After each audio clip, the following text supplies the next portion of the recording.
Picture this. You're 25 years old and someone tells you that in exactly 5 years, you could have real financial momentum. Not rich, not quit your job and buy a yacht momentum, but the kind of momentum where money stops controlling you and starts working for you. Would you believe them? Probably not. Because right now, saving $200 feels like an accomplishment, and building actual wealth feels like something that happens to other people. People with rich parents, people who got into crypto early, people who just got lucky. But here's the thing nobody tells you. 5 years is actually an enormous amount of time. It's long enough to completely rebuild your financial identity from scratch. Not through some secret hack, not through a get-rich-quick scheme, but through a very specific, very repeatable blueprint. And today, I want to walk you through exactly what that blueprint looks like, year by year, decision by decision, so that 5 years from now, you're not still wondering when your financial life is going to change. You already will have changed it. 5 years feels far away right now. It won't feel that way when you're standing on the other side of it. Let's get into exactly how this works, phase by phase. Let's start with the biggest myth in personal finance, that building wealth requires either a huge income or a huge risk. It doesn't. What it actually requires is sequencing, doing the right things in the right order, consistently, for long enough that compounding takes over. Most people fail not because they lack money, but because they do things out of order. They try to invest before they have stability. They try to build a business before they've built a financial foundation. They chase high returns before they've mastered basic consistency. The 5-year wealth blueprint fixes that. It breaks the journey into 5 distinct phases, 1 per year, each with a specific job to do. Skip a phase and the whole structure gets shaky. Follow it in order, and by year 5, you're in a completely different financial universe than where you started. Year 1. The foundation year. The first year isn't about getting rich. It's not even really about investing. Year 1 is entirely about survival infrastructure, building the base that everything else stands on. Think of it like construction. Nobody admires a foundation. Nobody takes pictures of rebar and concrete. But without it, the building collapses the first time it gets tested. Financially, most people skip this step because it's boring. They want the exciting part, the investing, the passive income, the money working for you part, without doing the unglamorous work first. So what does year 1 actually look like? 3 things. First, you build a starter emergency fund, somewhere between $1,000 and $2,000. This isn't your full safety net. It's just enough to stop small emergencies from becoming debt. A car repair, a vet bill, a broken laptop. None of these should force you onto a credit card anymore. Second, you attack any high-interest debt aggressively. Credit card debt at 20-something% interest is not a financial problem. It's a financial emergency. No investment strategy on earth reliably beats a 22% guaranteed return from paying that off. Third, and this is the part people skip, you build the habit of tracking your money. Not obsessively, not with some complicated spreadsheet system that you'll abandon in 3 weeks.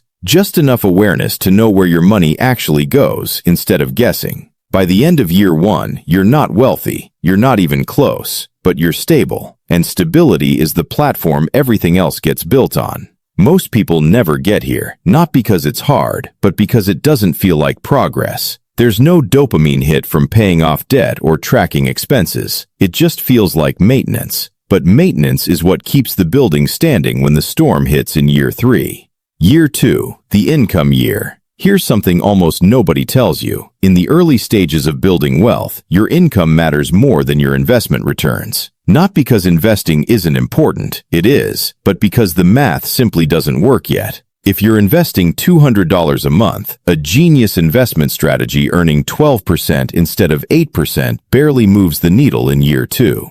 But doubling your income from $3,000 a month to $6,000 a month, that changes everything immediately. So year 2 is about aggressively growing your earning ability. This looks different for everyone, but it usually falls into one of 3 buckets. First, negotiate. If you haven't asked for a raise in over a year, you are almost certainly underpaid relative to your value, simply because most companies won't offer more unless you ask. Data consistently shows that people who negotiate raises end up earning significantly more over their careers than people who don't. Second, consider switching jobs. This sounds disloyal, but the data is clear. Workers who switch companies typically see much bigger salary jumps than workers who stay and wait for internal raises. Loyalty is admirable. It's also, financially, often a losing strategy. Third, build a skill that increases your market value. Something specific, in demand, and provable. Not a vague, learn-everything approach, but a targeted skill that makes you worth more to an employer or a client. Here's the mistake people make in year 2.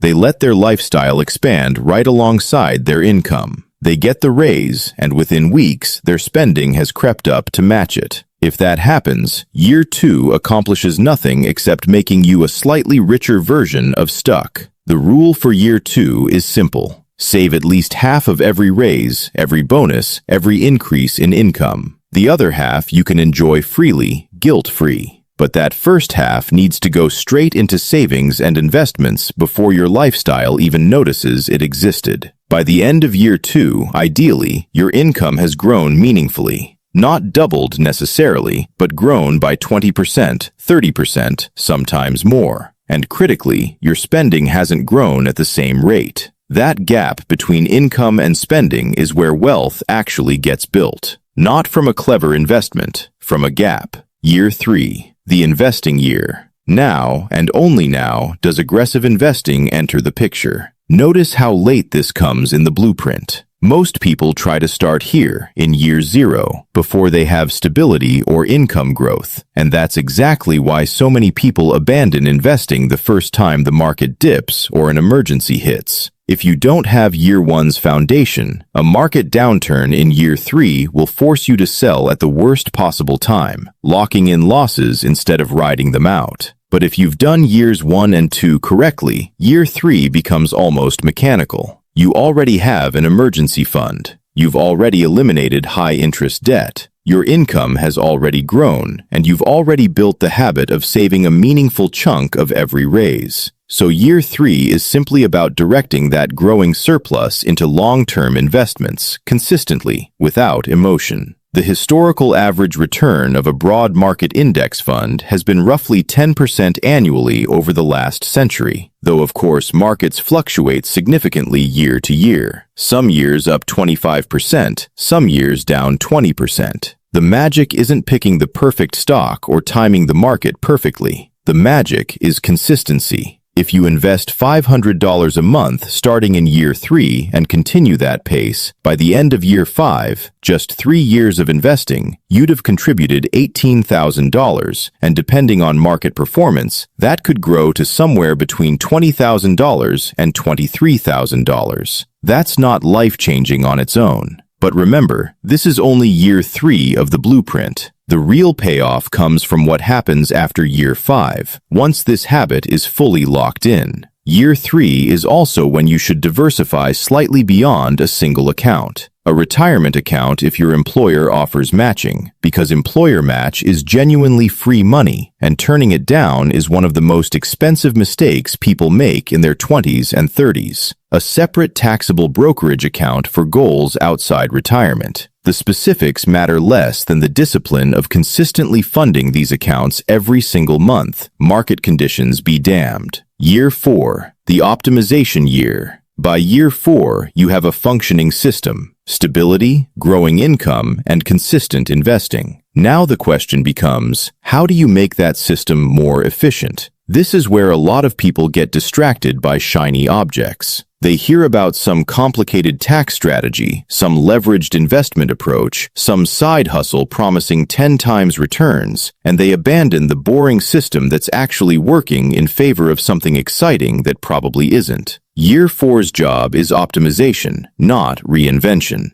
That means a few specific things. First, review your expenses for silent leaks, subscriptions you forgot about, insurance you're overpaying for, interest rates on remaining debt that could be refinanced lower. These aren't exciting fixes, but a $50 a month leak you plug in year 4 is $50 a month compounding for the rest of your investing timeline. Second, this is often the year people start exploring a secondary income stream, Not a wild business idea requiring huge capital, but something leveraging skills you already have. Freelancing, consulting, a small side project that generates even a few hundred extra dollars a month. That extra income doesn't need to replace your job. It just needs to accelerate your investment contributions. Third, Year 4 is when you reassess your goals. Maybe in year 1 you didn't know exactly what you were building toward. You just knew you needed stability. By year 4, you probably have more clarity. Maybe it's buying a home. Maybe it's financial independence by a certain age. Maybe it's simply never having to worry about a $1,200 emergency again.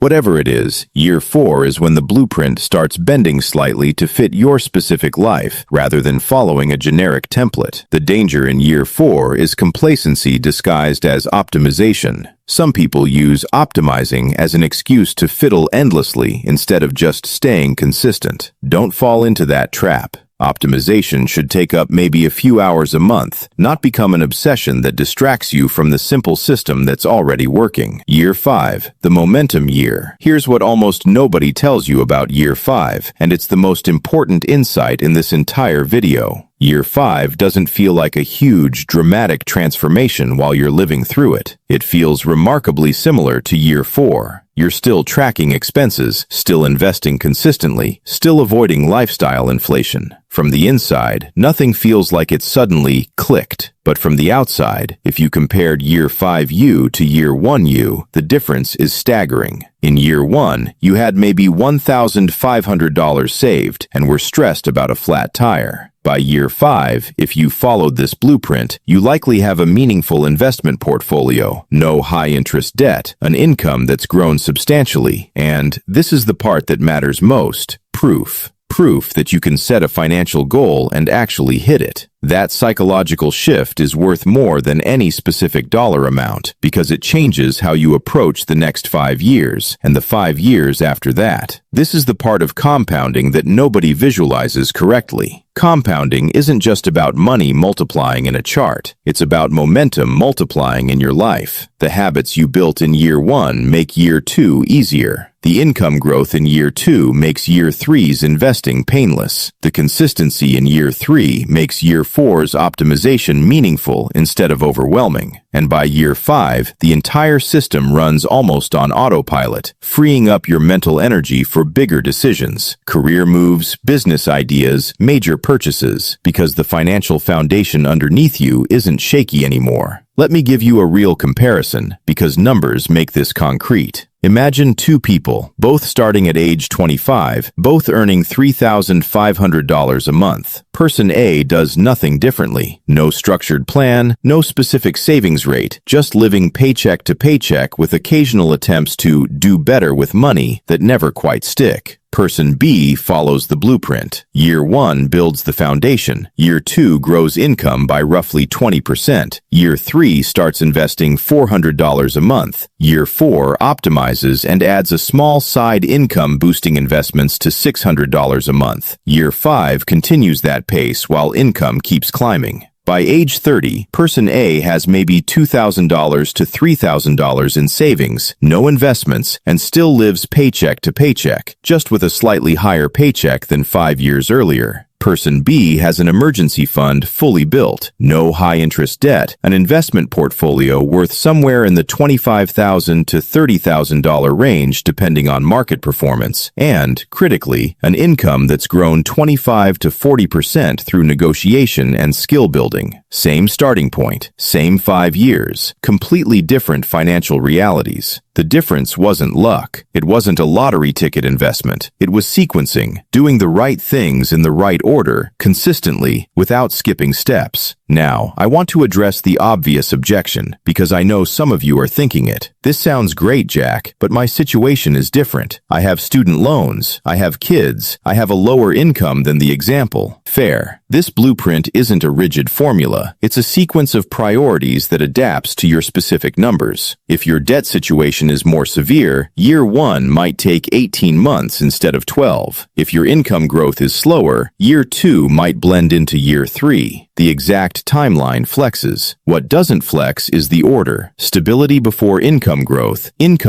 before aggressive investing before optimization, and optimization before you start expecting momentum to feel obvious. I also want to be honest about something most finance content won't tell you. This blueprint requires you to be boring for a while. Not forever, but for a while. While your friends are upgrading their apartments and their cars and their vacations, you're going to be quietly plugging leaks, negotiating raises, and putting money into index funds that don't feel exciting month to month. That's uncomfortable. It genuinely is. Nobody posts their brokerage account balance on Instagram. Nobody claps when you decline a lifestyle upgrade to keep investing consistently. The rewards of this blueprint are almost entirely delayed and mostly invisible until year 5 arrives, and you look at your numbers and realize you're simply in a different category of financial life than you were 5 years ago. There's a specific moment that tends to happen around year 4 or 5 for people who follow this. A small, quiet moment that doesn't look dramatic from the outside, but changes everything internally. It's usually something small. An unexpected $800 expense that used to cause weeks of stress just